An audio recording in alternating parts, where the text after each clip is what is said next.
नमस्कार, आप देख रहे हैं एक्स्ट्रा डोज। पवन सिंह को लेकर बड़ी खबर आ रही है। ये खबरें पहले भी आ रही थी, लेकिन खबरों को दम तब मिलना शुरू हुआ जब प्रशांत किशोर के जन सुराज अभियान के एक नेता से मुलाकात हुई पवन सिंह की लखनऊ में। पूर्व आईपीएस आनंद मिश्रा के साथ पवन सिंह की मुलाकात लखनऊ में हुई और उसके बाद ये कयास लगाए जाने लगे कि प्रशांत किशोर के साथ पवन सिंह अपने नई राजनीतिक सफर की शुरुआत कर सकते हैं। पवन सिंह छोटा नाम नहीं है, भोजपुरी के सुपरस्टार है, पावर स्टार है। और अब पवन सिंह ने मौजूदा स्थिति में अपने एक पॉडकास्ट में बहुत सारे खुलासे किए हैं। उसमें एक खुलासा उन्होंने ये भी किया कि बीजेपी की तरफ से टिकट तो दिया गया आसनसोल से, लेकिन उनके गाने को मुद्दा बना दिया गया और उसके बाद उन्हें उचित लगा कि वो वहां से चुनाव ना लड़े और उन्होंने निर्दलीय चुनाव लड़ने का फैसला किया। काराकट से उन्होंने चुनाव लड़ा और सबको ही जानता है कि भाई कितना कुछ बिगाड़ सके पवन सिंह उपेंद्र कुशवाहा बाद में ये कहते हुए भी नजर आए कि उन्हें पता है कि किस वजह से वो चुनाव हारे हैं, सबको पता है।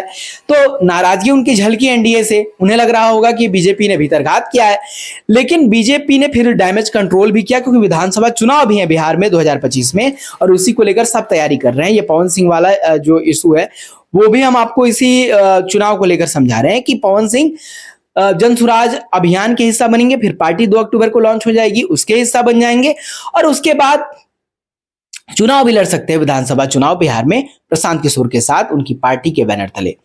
प्रशांत किशोर 2 अक्टूबर को जनसुराज अभियान को पार्टी की शक्ल देने जा रहे हैं और पार्टी के रूप में जनसुराज पार्टी बन जाएगी और उसके बाद उसी दिन यह माना जा रहा है कि 2 अक्टूबर को ही पवन सिंह शामिल हो सकते हैं इस अभियान में भी और इस पार्टी बन जाएगी उसमें भी। अभियान तो चलता ही रहेगा। प्रशांत किशोर ने साफ किया है कि अभियान हमारा समाप्त नहीं होगा, क्योंकि अभियान ये कोई चुनावी अभियान नहीं है। ये प्रशांत किशोर की भाषा है। उनका कहना है कि ये कोई चुनाव के लिए हम नहीं कर रहे हैं, हम बिहार को बदलना चाहते हैं। प्रशांत किशोर कई बार कह चुके हैं। तो पवन सिंह का कद सबको पता है और पवन सिंह को आरजेडी ने भी ऑफर कर रखा है। पहले भी ऑफर था, लोकसभा चुनाव में भी उन्हें ऑफर दिया गया था। मुकेश सहनी ने इस दावे पर मुहर लगाई थी, क्योंकि पवन सिंह ने पॉडकास्ट में भी बताया है कि उन्हें ऑफर थे, बहुत सारे ऑफर थे, लेकिन उन्होंने बीजेपी के बाद निर्दलीय चुनाव लड़ना मुनासिब समझा। तो पवन सिंह के पास आरजेडी के भी ऑफर है, प्रशांत किशोर भी मनाने में जुटे हुए हैं। बीजेपी तो प्रयासरत थी, अब प्रयास कर रही है कि नहीं कर रही है, लेकिन बीजेपी ने उन्हें टिकट भी दिया था। बाद में जो हुआ वो पवन सिंह ने बताया कि उनके साथ कैसे भीतरघात हुआ और उन्हें टिकट वापस करना पड़ा। और उसके बाद अब जो है पवन सिंह की तलाश हर पार्टी को लगभग है, क्योंकि उनके पास सॉलिड राजपूत वोट बैंक है पवन सिंह के पास, क्योंकि राजपूत फैमिली से आते हैं, राजपूत हैं। और उसके बाद उनके सपोर्टर्स जो हैं, भोजपुरी सिनेमा जो देखने वाले लोग हैं, वो बहुत उन्हें सपोर्ट करते हैं, बहुत मानते हैं। युवाओं में पवन सिंह का काफी क्रेज है। तो हर पार्टी पवन सिंह को मनाना चाहती है, लुभाना चाहती है, रिझाना चाहती है कि वो उनके तरफ आ जाए और उसका फायदा उन्हें मिल सके। बिहार विधानसभा चुनाव इस बार इतना आसान नहीं होने जा रहा है। आप मान के चलिए, अगर आपको राजनीति में बहुत इंटरेस्ट है तो ये बहुत कुछ सीखने वाला चुनाव होने वाला है, क्योंकि बिहार में राजनीति करना आसान नहीं है। यहाँ बहुत सारे फैक्टर हैं जिन पर चुनाव लड़े जाते हैं। मेन जाति की पॉलिटिक्स बहुत हावी है और प्रशांत किशोर किस तरीके से मैनेजमेंट कर पाते हैं, क्योंकि प्रशांत किशोर का इतिहास बहुत लंबा रहा है। उन्होंने प्रधानमंत्री नरेंद्र मोदी के साथ भी 14 में काम किया, उसके बाद अरविंद केजरीवाल, ममता बनर्जी, एम के स्टालिन, बहुत सारे नेताओं के साथ प्रशांत किशोर ने काम किया, उन्हें जीत दिलाई और इस बार प्रशांत किशोर खुद की किस्मत आजमाने में जुटे हैं। तो प्रशांत किशोर क्या कुछ कर पाएंगे तो वक्त ही बताएगा, लेकिन फिलहाल नेता जो है वो हिले हुए हैं अंदर से। खबरों के मुताबिक जेडीयू में भी इस बात की चर्चा है, आरजेडी में भी इस बात की चर्चा है, बीजेपी में भी इस बात की चर्चा है कि प्रशांत किशोर क्या उनके वोट बैंक में सेंधमारी कर रहे हैं क्या। सभी नेताओं को अलर्ट रहने के लिए कह दिया गया है कि ये प्रशांत किशोर फैक्टर को जरा आप समझिए, संभालिए और इसे हल्के में नहीं लेना है।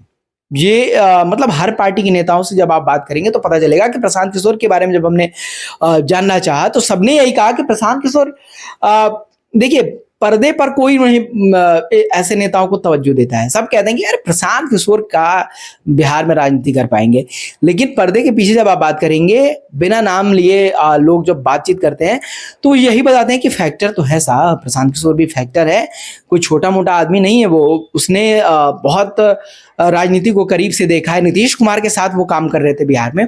तो प्रशांत किशोर बिहार की राजनीति से अनजान नहीं है, ये समझ लीजिए आप। और चुनावी मैनेजमेंट किस तरीके से की जाती है है, प्रशांत किशोर को ये भी पता है। प्रशांत किशोर ने एक बड़ा ऐलान कर दिया है कि अगर शराबबंदी हटानी है तो उन्हें वोट दीजिए, वो सरकार बनने की 1 घंटे में शराबबंदी हटा देंगे।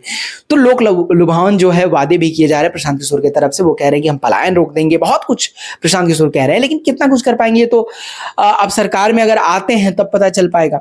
लेकिन फिलहाल जो बिहार की राजनीति है वो टफ होने जा रही है। पवन सिंह हो सकता है कि दामन थाम ले प्रशांत किशोर के साथ चले जाए जनसुराज का, लेकिन आप यकीन मानिए कि बहुत सारे नेता इधर से उधर जाने वाले हैं। जेडीयू के बहुत सारे नेता आरजेडी की तरफ रुख करने वाले हैं, आरजेडी के कुछ नेता जेडीयू और बीजेपी की तरफ रुख करने वाले हैं।